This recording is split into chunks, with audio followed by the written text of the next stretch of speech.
Hello, Cubs fans, and welcome to a brand new edition of Cubs on Tap. For longtime listeners, this probably looks hella familiar. We got Ross over my shoulder here. The chains out tonight for just for good vibes, truthfully. The band's on, and we're here to talk Cubs baseball. Welcome back, everybody. It's been a week since we talked to you guys. Last time out, it was a tumultuous show combating the elements truly in the Chicagoland area. Number of power outages as well as number of tornado warnings made for a hell of an all-star break show. But we're back following 3 games against the Arizona Diamondbacks. And unfortunately for the Cubs, it was a losing series. We'll get into the series results right out of the gate. But before we do just that, I want to remind everybody, head over to the YouTube channel, like, subscribe, hit the bell button. You know, when all of our shows go live, you can join the comments over there as well. For all of you X viewers right now, be sure when you're listening to the shows, if you want to tune in with us on X, be sure to be following the On Tap Sportsnet account right now, as all of our shows are running through there for the time being outside of Four Feathers Pod. That will change in the future, and we will get that taken care of where shows will be back on the Cubbies On Tap account. But be sure to be on the lookout for that. And of course, you can also tune in over on Facebook as well. Like, subscribe there as well, and you'll know when we're always live. But let's get into these series results here. So obviously, Friday didn't go according to plan. Cubs had a chance late. They threatened and they didn't threaten. They got close, even though the score doesn't look like it with the 5-2 loss. Justin Steele tagged for 5 earned. It felt like one of those games back where they just weren't ready to play, a 120 game on a Friday, and they didn't get their legs on around them and ultimately dropped Friday's game. Saturday, no better. On national television, it was the 6:15 Fox Sports baseball slot. A 3-0 loss to the Diamondbacks. Zach Gallen pitched pretty well. He only had to pitch 5 innings, but were able to work around. The Diamondbacks clinched the series after Saturday's game. The Cubs avoided a sweep. A fun fact I learned actually tonight, Cubs are just one of 4 teams in baseball to have yet to be swept in a 3-game series this season, which is crazy when you consider where they are in the standings when it's all said and done. But nonetheless, a 2-1 literal walk-off in the 10th inning against the Diamondbacks on Sunday. Nico Horner takes the walk with the bases loaded to walk in the winning run, and the Cubs ultimately take down the Snakes 2-1 to avoid the sweep. And that's pretty much where it takes us to here. The big highlights to me of this series, the offense went kind of quiet again. I don't know if anybody's terribly surprised about that. Unfortunately, it feels like the All-Star break came at the wrong time for the Cubs. They were hot going into it. We talked about that extensively on our show before the All-Star break. How good they were against the Baltimore Orioles after a series win over the Los Angeles Angels, and then leading into that and splitting with the Cardinals, and things felt good. And then they come crashing back down to earth and they lose 2-3 to a Diamondbacks team that is competing with these Cubs for one of those wild card spots. It's all said and done in the NL. It's good to see them take the win on Sunday. Shohei Minago was phenomenal. Probably the biggest storyline of this series. Pitches 7 innings on Sunday. Just gives up 2 hits, just the 1 earned run on the homer. 1 walk, is out 10. Picks up right where he left off after his All-Star appearance, and he was the only All-Star pitcher to pitch a clean inning as well. And Stolet says it beautifully, just like we're continuing to talk about here. Cubs bats go cold, an uninspiring return from the break. I think that's really well put. Uninspiring word. More injuries, same old. And I agree. It really, really, really does feel like the break came at literally the most inopportune time for the Cubs. They finally started to find some footing, it felt like, after those Baltimore and St. Louis series and the Los Angeles Angels series, as mentioned. And unfortunately, they were unable to come back and take care of business. You got to love the Shota performance. The bullpen looked good for the most part. Again, I think in this series overall, it really all the were the ones that gave up the runs in all of these games against the Diamondbacks. So bullpen getting the job done. They're starting to find their roles finally, but it feels like it might be a day short. And that's just kind of the way this series unfortunately crumbled for the Cubbies. And you got some tough games coming up here. You got an off day on Thursday as well, following a 3-game set with Milwaukee at Wrigley Field. We'll talk about that series toward the end of the show as always. But just uninspiring. I think Stolet nailed it. Uninspiring return, unfortunately, for the Cubs. Great to see Shota did what he did on Sunday, but unfortunately, it wasn't enough for the Cubs to take another series win. a series loss. They avoid the sweep, which is at least a silver lining, I suppose, when it's all said and done. But just not enough to get it done. And the bats were very, very cold. With that in mind, where do the Cubs go from here? I really think that this is going to be so magnified now over our next handful of shows as we get into the trade deadline here in a little over a week now. It really does feel like that this Cubs team is just it feels like they're destined to sell. I feel like they have to be destined to sell is really what it's starting to feel like. Wondering where things can improve, wondering where they can continue to maybe give themselves a chance. It just doesn't feel like it's there. And I think that's where this team really has to sit and kind of look in the mirror and say, what is this 2024 season now? Because, what are you going to be able to do? Very clearly, they need bats. And Hank nails it here in the comments section. Nothing demoralizes a football fan quite like not being able to hit and simply score runs. And this is 100% the truth. The pitching has not been the issue for the Cubs this year, right? I feel like a broken record at this point here at Cubs on Tap over the course of this entire season so far. They continue to pitch great on the starting side. Sure, series maybe wasn't the best series for the starters. Hendricks was serviceable. He gave up 3 earned. Usually 3 earned at least keeps you in a ball game. But when your bats can't score a single run, that loss looks really, really ugly. Justin Steele, sure, he has a bad outing on Friday. But leading into that series has been arguably the best pitcher in baseball over his last 9 starts. Shota Imanaga picks up where he left off. That hasn't been the problem. It's exactly what Hank says here. The bats can just not get anything going. And the craziest part I think about all of it too is this was a Cubs team that a year ago was among the tops in baseball with those 10-run games. And sure, they were inconsistent as all hell when it came to those 10-run games. You'd have a 10-1 throbbing one and then a 2-1 loss the next. But at least they were putting up those big games. I can't think of outside of that Baltimore series that we just saw before the All-Star break. When have we seen this Cubs team routinely put up over 5 runs? It hasn't happened a lot this year.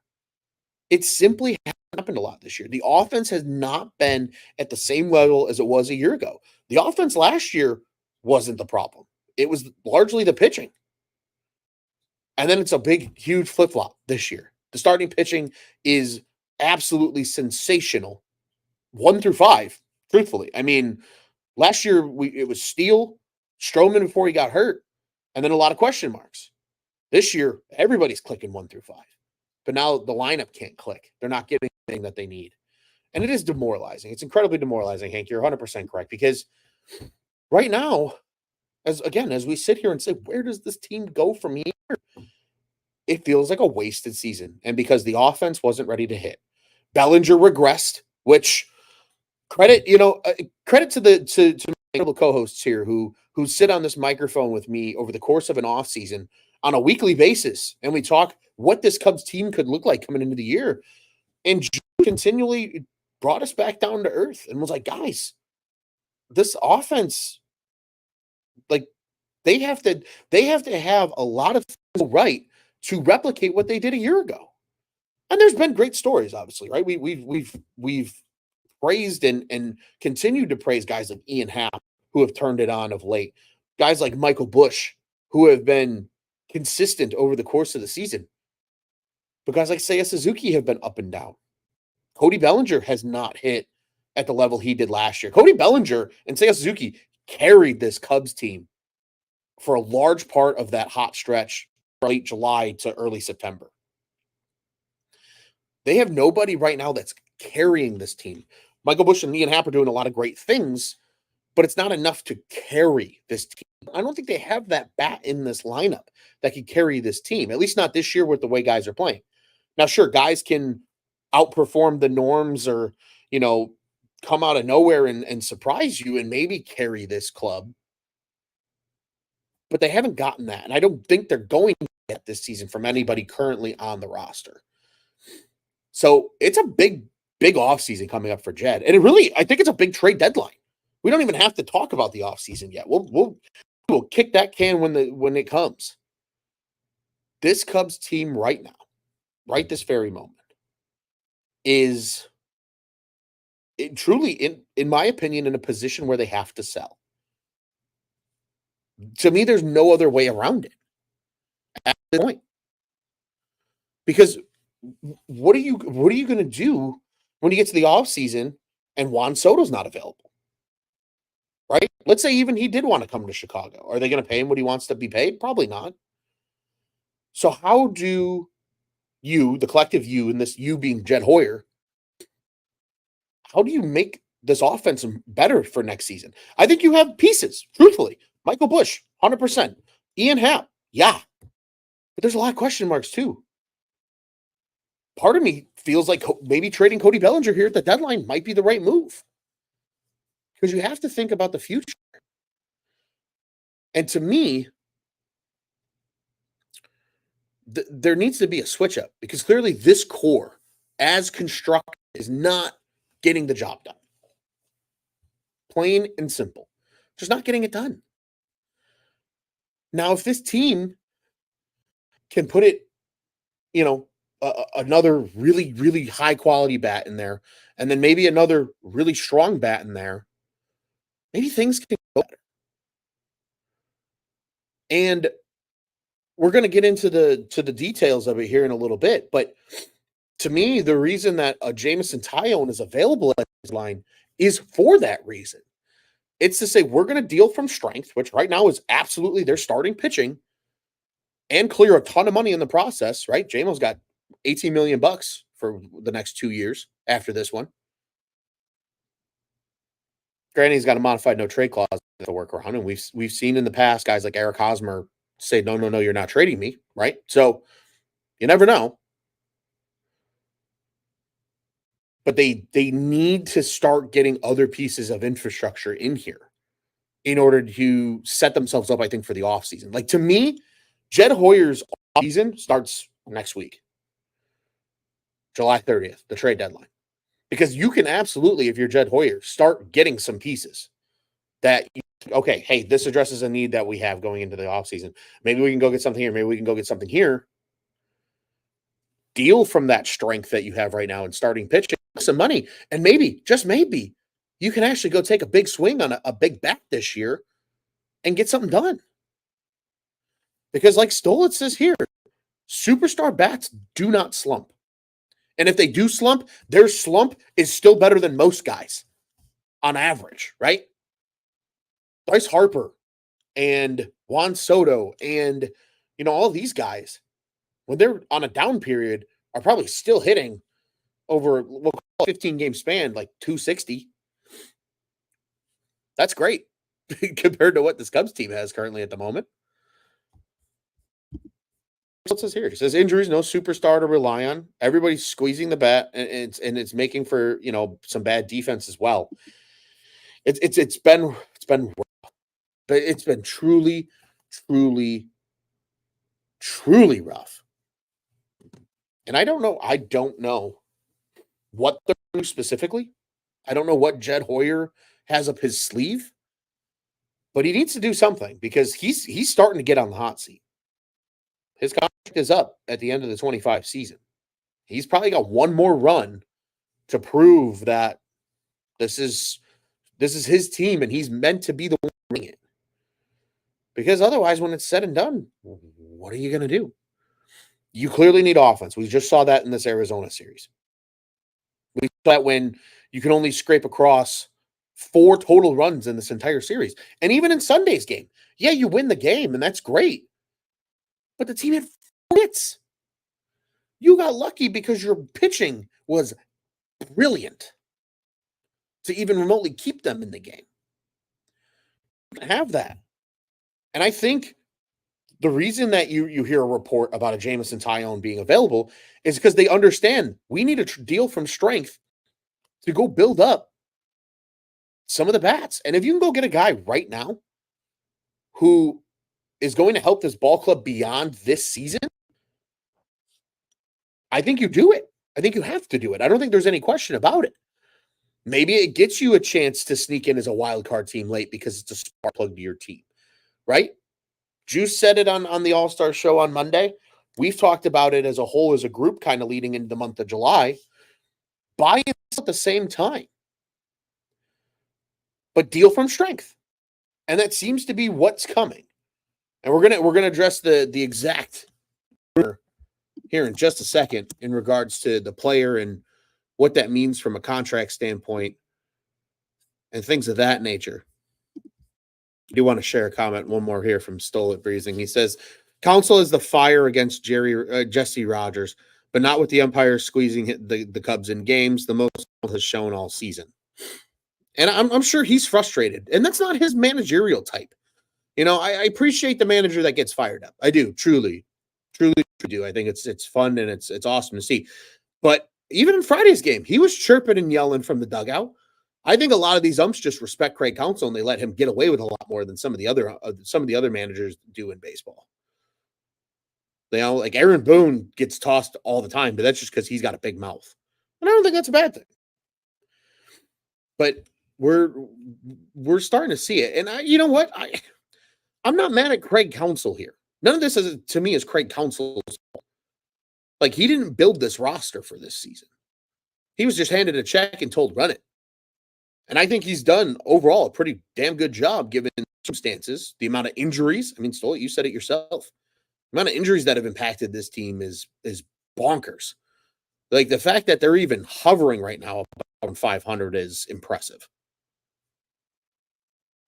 You know, it's on the front office to improve the roster, make this team better. There was a graphic that came out. I just saw this the other day, and I don't have it exactly in front of me. Actually, I almost entirely forgot about it until this moment. Of teams' yearly revenue and how much of that revenue goes toward the payroll of the actual team, right? The Cubs are like in the bottom half of the league in terms of actual like percent of revenue as an organization that goes toward the payroll. And it's below 50% of their yearly revenue. And there's a lot of teams up there that are smaller market teams where it's just like, hey, we don't make a ton of money, so we have to pay our players. You know, like we're only making maybe 60 million additional on top of what's being paid out to the team in salary. So maybe they're paying, 55 to 65% of their revenue yearly is going to paying the roster. But the Cubs are at like an abysmal number and not much better than the White Sox. I think that's the incredibly important part of all that too. It just goes to show they need to start making something happen. And you absolutely have to draft and develop talent. Like there's no question about that. You can't, not everybody's the Dodgers and can pay everybody billions of dollars and just run it. And they can't, not everybody can just go buy a Shohei Ohtani or go buy a Freddie Freeman. But even then, like you still have to develop talent. The Dodgers have developed talent. And a lot of times the Dodgers take that talent that they develop and they flip it. And they go get a Mookie Betts and then give him that big extension, right? I think there's some of that needs to maybe start happening with the Cubs, where you can take some of this talent now that you've developed, go trade for those established players that are superstars, and then pay them and keep them here and let them build and be a part of the franchise long term. And I think they need to do that here at this coming deadline, or at least try to, right? Sometimes things just don't work out in your favor, and maybe you have to wait till the offseason to make a move like that. It's entirely possible. But that's something they got to keep an eye on. A quick comment here from Tamina 2. Tamina 2? I think it's Tamina 2. He says, what's up, man? How you doing? What was the game today, good or bad? It depends. It depends what lens you talk through it here. It was a quick update. I mean, they had 4 hits offensively and they scored 2 runs. But Shota looked good today. The bullpen looked good. So from a pitching side, it was a great game. From a hitting side, it was an egregious game. I can't believe they won, to be brutally honest with you. And that just goes to show. Tamatu says, Chicago Cubs are in top 3 of revenue for MLB teams. No reason why they can't get the Yankees or the Dodgers and spend a ton of money every year. I'm going to pull up the graphic really quick because I do have this readily available. So let me grab it because I think it's quite fascinating here. Here we go. This is what we got going on right now. In total revenue, yes, the Cubs are third highest in baseball. So we're just backing it with some numbers here for you. They made $506 million in 2023. That's third at best in baseball, with the only two teams making more money than them obviously being the Yankees and the Dodgers. In relation, the White Sox are 29th in baseball in terms of money made. The Red Sox have the fourth most money made at $500 million. But the Cubs only use 46.6% of that 2023 revenue in terms of paying players, which is still 10th. It's still the 10th highest payroll in baseball. But from a percentage of revenue standpoint, it is very small. The Yankees, it's a little weird because they do have the third highest payroll in baseball, the New York Yankees, but they're only using 46.5% of their payroll because they make almost $700 million a year as an organization. Where on the flip side, right, a team like the Toronto Blue Jays make the 17th most money in baseball, $328 million, but 246 of that, which is the 9th highest payroll in baseball, goes toward their stuff. I mean, there are teams here that have 70% or above of their payroll is of their revenue. Cubs are 17th in baseball in that figure. They're right there with the Yankees. So, I mean, that's the thing. If you're talking percentage, they're very comparable to the Yankees. But then you have a team like the Dodgers who 60% of their yearly money is going toward that payroll. So it's kind of a which way do you want to go? Because obviously you have to deal with the luxury tax and things like that too. And that's why I think, they're going to go the way that I think they do here at this deadline, which we're going to continue into. By the way, that information comes from Brooksgate, is where that information came from. An incredible graphic, very fascinating. I highly recommend everybody go check it out at Brooksgate on X is where you can find that. It was from, I believe, earlier last week is when that information was shared.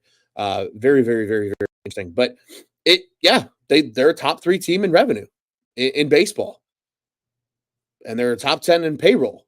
But I think the big problem with that, to me, too, is that who is that money going to, right? Look at Dansby Swanson right now making $28 million a year. Cody Bellinger making $27 million a year. I think that's where a lot of things stand here. A couple more comments before we move on to the next segment here. Solid Breezing says the Cubs don't have the pitching factory to go to. Horton is one guy. Trading Tyone at all could set them back even longer. Yeah, Horton is a guy, but is everybody forgetting about Ben Brown and Jordan Wicks and all these other guys? Like, sure, they're hurt, but injuries have been happening across baseball all year. The Cubs have had no problem filling in guys. Javier Assad has been good. I think, and this is the thing. A year ago, every single Cubs fan I spoke to, even though I knew damn well that Tyone would turn it around this year, wanted Tyone gone. And now everybody's, don't trade Tyone. Which one is it? Where do they go from here? Which way is it? Because yes, it's veteran pitching. I fully support that theory because those guys can go deep into games. Look at a guy like Shota Imanaga. Look at a guy like Justin Steele, right? Justin Steele was the young guy that they gave an opportunity to, and he proved that he could be that guy. They might have other guys in the system. They also might go out and get Roki Sasaki if he's posted this year, who's 25 years old. He's 25 years old, and he's one of the best baseball. It's going to be really interesting to see where things go from here. A couple more comments. Tamina2 says, not sure that Tyone is the way to go in terms of trading. Great pitcher. Still have him for 2 more years after this year. Yes, but he's $18 million. He's won a year, top 4 highest paid player. I'm saying that 10 times fast on the roster. And I agree. I like Tyone. But unfortunately, you're playing a numbers game here. Who's getting the opportunity to take that next step as a young pitcher potentially for a Ben Brown, a Jordan Wicks, maybe a Cade Horton? I don't think we see Cade Horton quite right away next year. I think the earliest you see him is maybe late in the next year. Where do you go from there? Because like Tomatillo says, Ben Brown and Wicks are so great. It hurts to have lost them for so long, 100%. But it just goes to show it's not just Cade Horton. And that's why they had the draft strategy that they've had over the last 3 years of just taking arm after arm after arm. Because more shots at the dartboard are naturally going to give you more success stories. They're trying to build in that infrastructure. And they have veteran pitchers. You have a Justin Steele. You have a Shota Imanaga. But if I told every single person watching this show or listening to this right now, you're trading Jameson Taillon for Roki Sasaki, I'm making that move 10 times out of 10. Because that's a move that improves your ball club with a younger pitcher and a guy who's had a lot of proven success. And sure, there's always an adjustment coming over from Japan and stuff like that, but there was adjustment last year with Jameson Taillon, who, again, at the end of last season, I vividly recall tons of shows where our comment section was loaded with get rid of Taillon, he sucks, get rid of Taillon, he sucks, get rid of Taillon, he sucks. So which one is it, right? And it's just fascinating to see the difference. Hindsight's always 20/20. Brad Mason says they aren't trading pitchers, they aren't selling, fans aren't putting up with 3 more years of rebuild. We could say that they aren't selling, but unfortunately, we don't have control over that, right? They are open moving Jameson Taillon is the report. And that's a perfect transition here into diving a little bit more into the weeds on the Jameson Taillon stuff. So report came out on Saturday via Bruce Levine on 670 The Score, saying that the Cubs are open to moving on from Taillon. Now, to me, that says we're willing to trade Taillon for the right price. They're not just going to give him away. And that's absolutely how you should approach that because he's having a great season. He's a great pitcher. We all know what Jameson Taillon can do and has done so far over the course of this year. He has been that guy. 3.10 ERA and 16 starts. He's almost at 100 innings pitched. 75 punch-outs. He's only walked 18 guys. Long ball's gotten him a little bit at times. He's given up 12 homers this year, but neither here nor there. And he's a 7-4 record. He's really turned it around from last year. He's had a great season. He was a shot in the arm for this team when he came back during that Mets series, or just before that series, pardon me. He's been really, really, really good. So, to me, the Cubs are saying, hey, contending teams, like true contenders, like you are comfortably in a playoff position. If you got injuries in your starting rotation and you think Jameson Taillon could be a guy for 2 more years for you after this one, what's your price? What are you willing to pay? They don't have to trade him. That's the beauty of it. But they can dangle to other teams that they're willing to trade. And they just want to see what's out there. They want to see what the market is. It's all a give and take. You have to see what people are willing to pay. Because quite frankly, somebody comes back and is like, I'll give you a top 10 prospect for him. I don't think that moves the needle for the Cubs at this point with having such a good farm system. But you come back and say, we'll give you 4 players. Maybe 2 of them are, have some legitimate MLB experience, and maybe 2 of them are prospects that are a little closer to the show. Then that's a different animal. Because then you could turn 1 player into 4 players and potentially fill more holes. So to me, this is not a report that says they are trading Jameson Taillon. They're open to trading Jameson Taillon. To me, that means, what are you willing to pay teams that are super contenders? Are you willing to pay our price? We want for a guy like Taillon. And teams might turn around and scoff at that price. And I think that's okay. And the Cubs say, okay, then we'll hold on to him. No big deal. We'll let him pitch really well for us down the stretch. No problem. No problem at all. But he could help you potentially win a championship. You gotta apply some pressure, right? If somebody's really willing to overpay and it's to truly, truly, truly improve the Cubs as a franchise, you make the deal. If it's not the deal. It's as simple as that. And now, obviously, it's more complex in how you get to those end results, but that's what it is. So I wouldn't panic yet.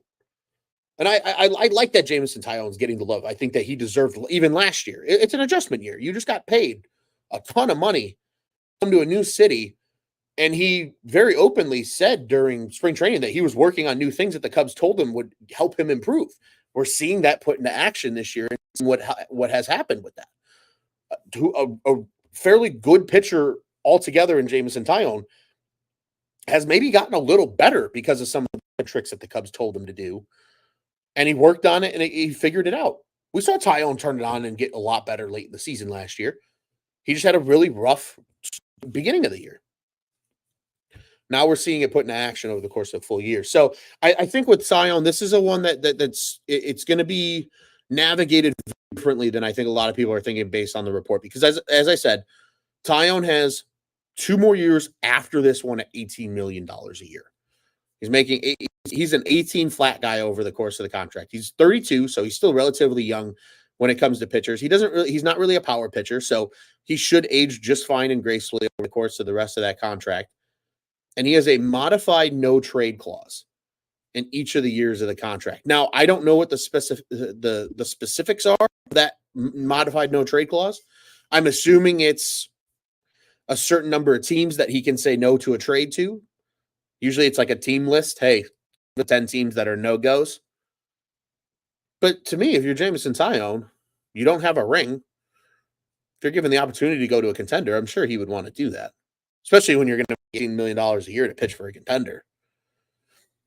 It's things that we have to see and wait and see to go here. Another comment. Hypothetically, 100% of our pitchers to get healthy today. What is the ideal rotation and bullpen and closer? With this roster as is, I think your ideal rotation is, and this is in no particular order, these are just 5 names.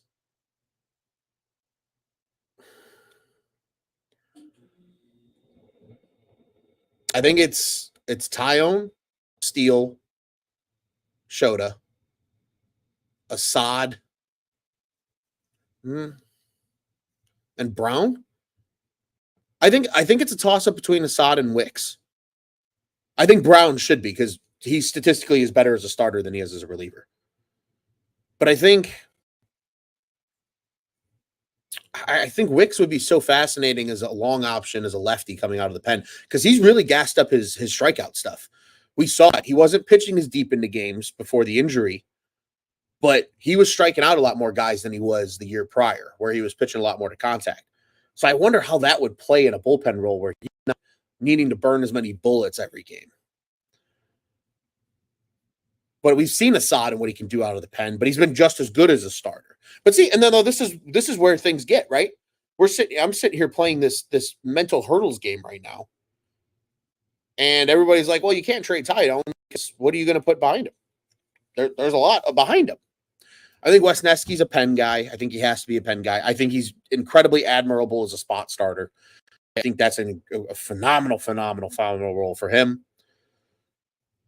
I really like. I think from a closing perspective,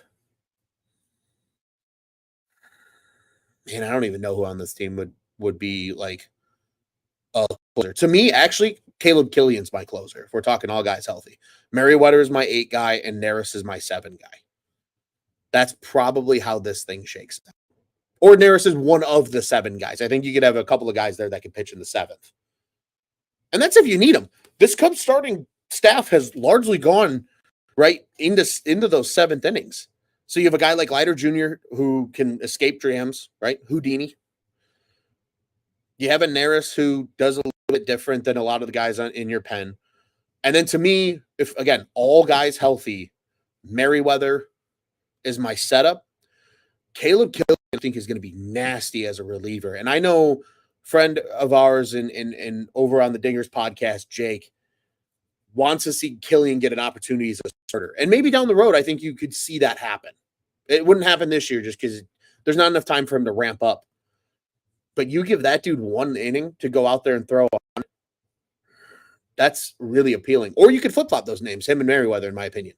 But I think those are the two back end guys. And I think that's why those two coming back is so important for this down the stretch, and why it would be nice to see them buy a bat, even if it is at the expense of trading Jameson Taillon.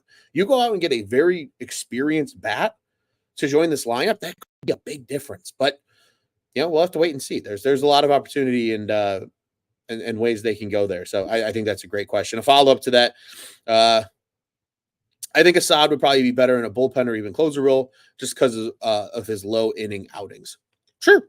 And maybe that's ultimately where he is going. And again, this is a great problem to have when we're sitting here and playing the mental gymnastics of who goes where.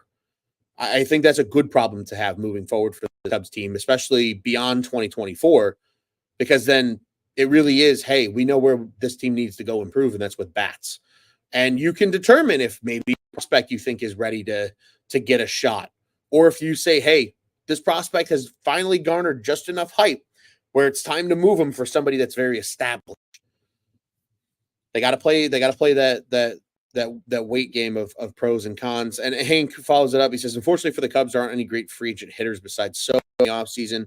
The opportunity to get a lot of those guys was over the last two offseasons. And Hank, I think that's why it's going to have to be a trade for them to get a true impact bat. Unless they magically somehow get into the Soto sweepstakes, I think he's going back to New York personally. That's just what my gut tells me right now. But if there's a way you can go out and get and make a trade for an impact bat, I think that's the way that they have to do it, right? You have this top farm system. You have so many guys that have generated hype that have yet to play in the majors. It might be time to capitalize on some of that hype and go out and get that proven hitter that you absolutely need right now as the Chicago Cubs and where this team is going. So that's the Jameson Taillon report in a nutshell. And incredible comments as always. Appreciate the conversation, especially when I'm up here doing one of these on a solo basis. One final thing here before we do kind of put this, what I would call a disastrous Arizona Diamondbacks series in the mirror. And that is, it was a question a little bit earlier from one of our listeners. Anybody that's in the comment section has seen his name before. It's Brandon B on the old X app. And he asked about Ty France, who just today on Sunday here was placed on outright waivers, which means he, if he's claimed, he can still play for the Mariners. This just, he on the 40-man, but this just gives teams an opportunity to claim him. So people are saying, well, is he worth a claim? I don't know if he's worth a claim. There's a lot we have to examine there. Because, so Brandon B's argument was, maybe he's your third baseman, right? Unfortunately, Ty France hasn't played third base since 2022. He's predominantly been a first, played a little bit of second, not much. He's predominantly been a first baseman over the course of the last couple of years. He makes 6.7, 6.8 million. So I don't think the money would be the issue with a guy like Ty France. But to me, it's just the stats. I look at a player who just is mightily right now, and I don't think he's really going to help this Cubs team much at all. And taking up a 40-man spot when they're already in a really tough spot on the 40-man because of the amount of prospects that they have to carry on 40-man due to just years of minor league service. In his last 30 games, he's slashing 163, 293, 245. To me, that's not even worth taking a flyer on. If you knew he could come in and play third base, maybe.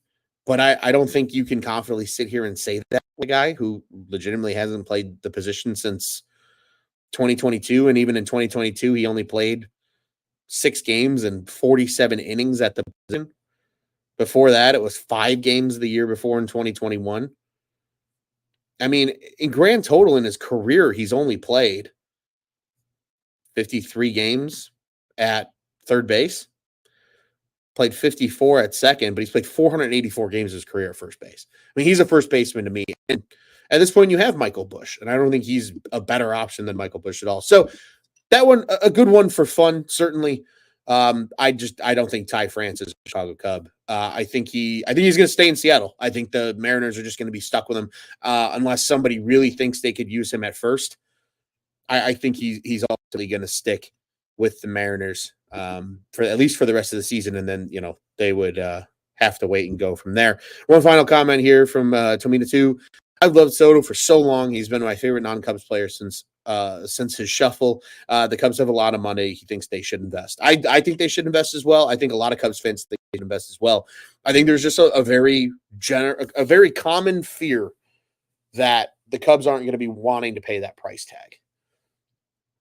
And I'll leave you with a teaser because it's something that the Cubs on Tap crew has discussed off air a few times. And it might be something that, we dive into at some point from a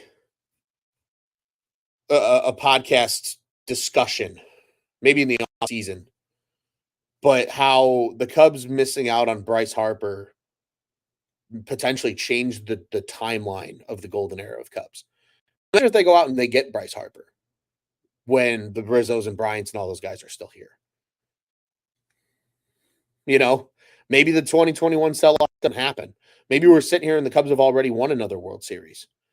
And it's like, okay, maybe it's a little bit of a down year and, Bryce is still here and he's now playing, or he's now DHing largely, but, he's hitting bombs and he's a big piece and, maybe Bryant still has a love for the game and maybe Rizzo's still around. Who knows, right? But it's the lack of being willing to invest in those true superstars because, like Hank says here, he says, sorry, but the Cubs have never given out a $180 million contract. They've given out just short of that quite a few times. He definitely doesn't think they're going to pay Soto something like $600 million. They've never really paid a true superstar. Like the guy that's on billboards. I mean, KB was probably the closest thing they've had to a true superstar in the sport. And obviously that was for a very short and small amount of time.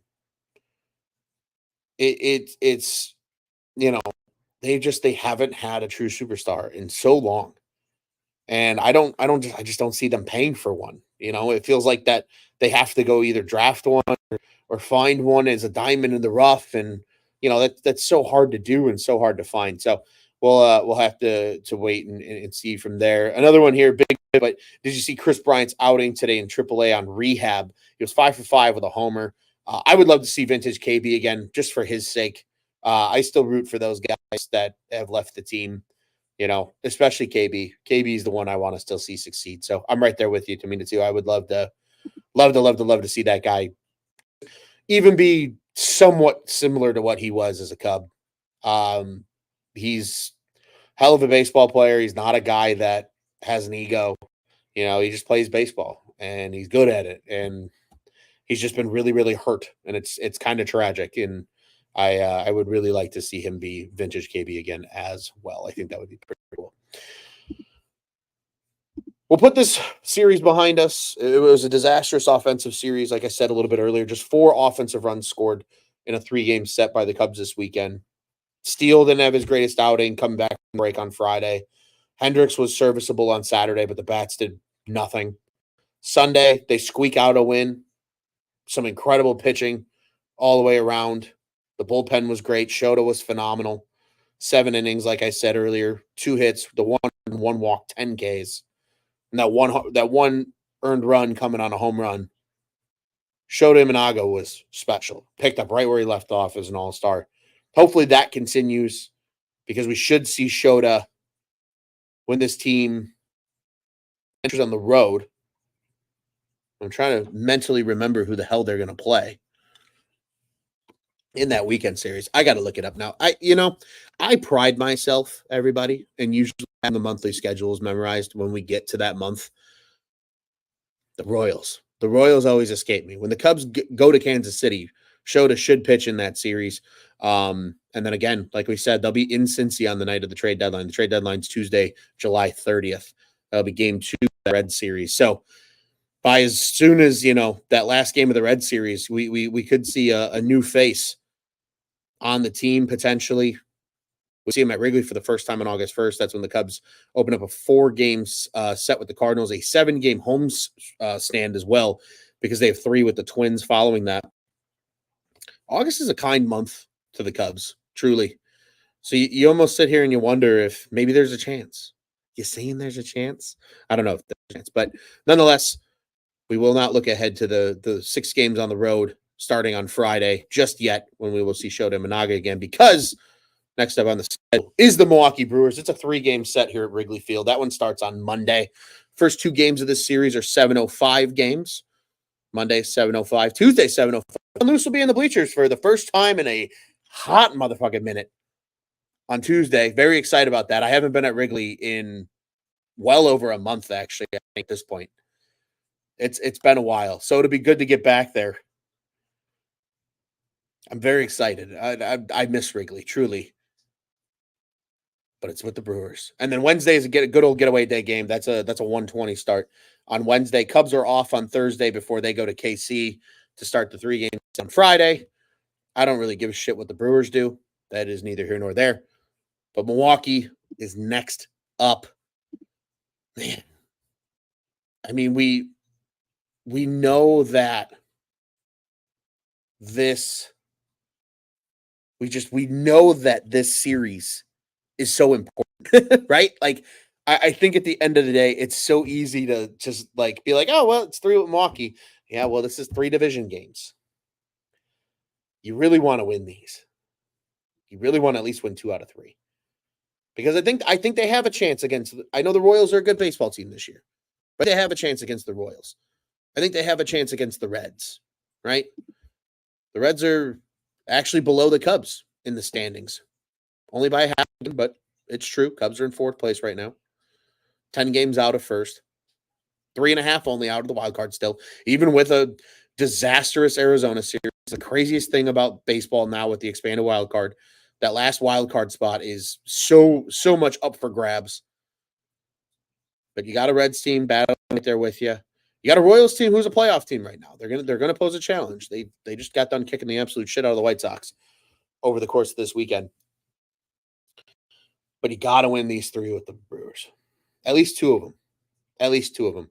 Because I think at least if they win 2 of them, that puts you at, quick math here, 50 and 54. You're 4 games below 500. I think they've got a chance. I really, really, really do against these Brewers. And they have a pretty favorable pitching matchups too. And I'm going to read those as we always do here at Cubs on Tap. Monday's game, it'll be a battle on the bump for the Brewers. Will be Tobias Myers. He's got a 3.13 ERA. He's been really good this year. Javier Assad goes for the Cubbies on Monday. Javier Assad sporting that 3.27 ERA as things stand. Tuesday night, we get to see the guy we just talked a shit ton about. Jameson Taillon goes for the Cubbies. It'll be Colin Rea pitching for the Brewers. He's having a really nice year. 3.77 ERA. He's 9-3 on the year as well. And then Wednesday is currently a TBD starter for Milwaukee, but it will be Cubs ace Justin Steele on bump for getaway day. And then we would probably expect to see Shota on Friday in game 1 of that Kansas City series. We'll have to wait and see. I appreciate Major Chip Hazard. I don't think we've ever seen you. Welcome to the comment section. So he says, hell yeah, you guys have a chance against the Brewers. Cubs are a really good team. I love this optimism. I really do. He says he's a Dodgers fan. Hey, you guys are having a great year. Good for you guys. You guys are on Sunday Night Baseball right now. I don't know if that game's over by now. It very well might be. But it's a big series. Big series coming up. I really do think if the Cubs play really good baseball in these next 6 games, you can win 4 out of the 6. And then maybe you take that first one in Cincy for good measure. I do think they're buying strategically at the deadline, somehow, some way. And may cost a notable player on the roster, especially if you're able to get a guy with some term and control. Possibly. But I think Jed Hoyer is going to do everything he can because he wants to try to give them a chance to sneak in and potentially catch fire. I'm a little down because this team has mentally kicked the shit out of me all season. But that doesn't mean that Jed has given up on this team just yet. And it'll be fascinating. It truly will. I am actually really, really excited to see what the Cubs do leading up to the deadline and just what type of moves they make and how that influences what they're doing and where they're getting talent from, whether that's in, the prospect pool or it's on the active roster. Are they more so buyers and sellers? Who knows? It'll be interesting to see. There are a couple more quick comments here. Jay asks, does that mean there will be a watch along tomorrow? We would certainly like to. It's largely TBD. If we do, it's going to get sprung on everybody in the afternoon. It's probably doubtful, truthfully. This week's just a rough week. The boys might do one on Tuesday while I'm at the ballpark. But if they don't, then we're probably eyeballing the Cincinnati series. I actually would like to, truthfully, and I'll put this out on the airwaves right now. Even if I have to do it solo, next Tuesday on the trade deadline for that Reds game, we'll do a watch along. That'll be our first for sure watch along. I do think Bobby Foster is going to be able to join us for that one. I'm very excited for the Cubs on Tap faithful to get to meet Bobby. He's been doing a ton of work on the writing side of the house for us here at Cubs. And he's a huge baseball fan. He's super smart about the sport. He keeps me in the loop from a fantasy baseball standpoint, which I greatly appreciate because we got too much crap going on some days to keep up with my own fantasy baseball teams. So tomorrow's watch along is sadly probably unlikely, but for sure, trade deadline night, there will be a show, a watch along, hopefully recapping the Cubs being buyers. I think that's the end all of this, right? It's going to be kind of rounding up about what happens. And then Sunday's show following the Royals series is very much going to be what do we think is going to happen. And I'm hoping to have a couple of co-hosts on with me for that one so we can kind of kick the tires on what the Cubs are going to do before Tuesday's deadline. So it'll be interesting to see there. And another one here from Tamina 2. Wait, you're going to the bleachers on Tuesday too? I am. I have tickets for Tuesday's game. That's part of for the last 2 years now, split season tickets with two other people. One of them being Joey Ricotta, which anybody listens to Cubs on Tap knows who Joey is. This is one of my games that I have. So super duper excited to get out there on Tuesday night. So I will be in the bleachers on Tuesday night at Wrigley Field. So Tamina too, if you're out there, come find me. I'll be in left field. I'll be by my tie guy. I'm always out there and around. And he said, hell yeah, bro, I'll buy you a beer. Hey, you don't have to buy me a beer, I promise. But we absolutely share a beer and bullshit and talk Cubs baseball. I'm always down to do that. But yeah, man, I'll be over by my tie guy, section 504 in left field bleachers. That's pretty behind me, pretty much more often than not. So I will be there on Tuesday. Very, very, very excited. Before I get out of here, I can't believe the show ended up being an hour just by myself. I appreciate, first off, everybody that joined us in the comments section tonight. You guys make these solo, I call them venting sessions, but these solo episodes, you make them a lot more fun, truly, because it feels like I'm not just talking to myself. It actually feels like I'm interacting with people. So I genuinely appreciate every single one of you guys jumping in the comment section. A big cheers and a thank you to you guys, as always. Our comment section on a nightly basis for these Cubs on Tap shows absolutely rocks. You guys are the fucking best. Truly appreciate every one of you guys. And again, as always, before I get here, I want to remind everybody, Cubs on Tap, one of two official podcasts here covering the Chicago Cubs. Our friends over at the Dingers podcast are usually live either Mondays or Tuesday nights, right around that 8 o'clock Central Time hour. So be sure to tune in with them. You can find them, and again, referring back to earlier, like, subscribe, hit the bell button, because they also run here on the On Tap Sportsnet YouTube channel, just as we do here at Cubs on Tap. And that bell button is going to let you know when all of our great shows go live. Be sure to follow that Dinger Cubs. Be sure to follow us at Cubbies on Tap on the socials. I am at Loose on Tap. Joey knows nothing. Teddy Freddy 270. Tyler's actually going to be in Cleveland this week for the sports card show. That's not the true title of it. I'm butchering that, I know. But that's going to be awesome. Hopefully we get some content from him over the course of the week. At Juice on Tap, at Nick_on Tap. And then do follow two of the guys on the writing side that we appreciate immensely. At Bulls guy Rob Wegley. He's kind of our prospect guy. He does a lot with us here during the summer. Did a lot during the draft process as well. And then, as always, at Silent Bob_2 is our boy Bobby Foster, who I'm looking forward to the Tap faithful getting to meet in the near future. Not just Cubs, ladies and gentlemen. We got it all. Bulls, Bears, Blackhawks, Bears. Training camp's here, baby. Football season is effectively here. A week from Thursday night is the Hall of Fame game. I can't wait, man. Absolutely can't wait. Bears on Tap guys are live every week. You should catch us over there as well at Bears on Tap. Blackhawks and Bulls were kind of in a weird lull right now. It kind of sucks. That won't probably start to kick up till end of August, early September. But nonetheless, we will continue to rock with you here on the Cubs side as well. And Cubs fans, I know how it goes. I grew up in the South Side myself. I got a lot of friends that are White Sox fans. I know you do too. Send your friends to our friends. They can be friends. Those boys were live earlier today over at Sox on Tap. They do a great job despite having a really rough team right now. They're engaging, entertaining, and a lot of fun to listen to. Today was the boys, NWI Steve and Tony Marchese. Be sure to go give them some love, or at least send your White Sox friends over to them to give them some love. And then we'll give them love over the airwaves here because they do a great job. OnTapSportsNet.com, at Sportsnet on the socials, the OnTap Sports Network. Go and check out what's on tap in Chicago sports. I appreciate you, Tamina, too. He says, absolutely, man, had a great show. Thank you so much. And again, thank you to you guys. You guys make this a great production. This was a lot of fun. Cubs lose the series against the Arizona Diamondbacks, 2 games, two out of 3 going to the visitors. But they have a chance to keep things going, hopefully in the positive direction at home against these Milwaukee Brewers starting on Monday night. I'm in the bleachers on Tuesday. They wrap things up on Wednesday with a day game, and it's off to Kansas City at the end of the week for a 3 set starting on Friday. So no baseball Thursday night. It will be a clean night of no Cubs ball.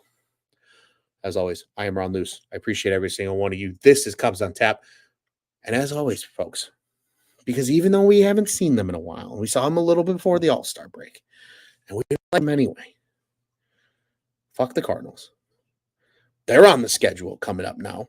So fuck the Brewers, and let's go Cubbies.